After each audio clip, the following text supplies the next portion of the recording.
Друзья, я рада вас приветствовать, компания Grilli.ua.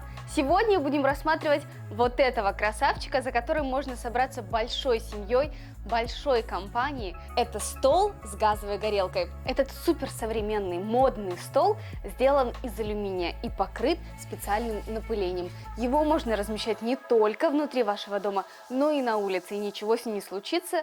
В центре стола размещена сама горелка. Вот эти камни, они нагреваются, выдерживают там большую температуру, при этом трогать их нежелательно, я вам не советую, они будут очень горячие. А вот эта ветрозащита из каленого стекла нагревается, но при этом все равно вы не обожжете руки, поэтому не переживайте, если у вас маленькие дети, они дотронутся до стекла и ни в коем случае не смогут пораниться. Если вы сейчас не пользуетесь столом и вам нужно его закрыть от пыли, в комплекте со столом идет чехол, который поможет сохранить вам стол в абсолютно новом виде.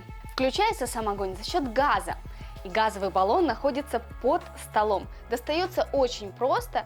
В комплекте стола поставляется редуктор с датчиком давления. Вы отдельно приобретаете только баллон нужного литража. Объем этого баллона 19,5 литров, но я вам советую его заправлять все-таки на 15 литров. Так вот, этого баллона объема хватает в среднем на 40-50 часов среднего горения. Зажечь огонь на этом столе очень просто. Включаете газ на баллоне. А дальше зажимаете пьезоэлемент и подаете газ. Сначала на минимальный режим и дальше устанавливаете, какой вам необходим. Включатель настолько простой, все написано low, high. Если вам нужно использовать всю площадь стола, в комплекте идет такая крышка. То есть вы можете убрать вот эту ветрозащиту, накрыть и использовать полностью всю поверхность функционально.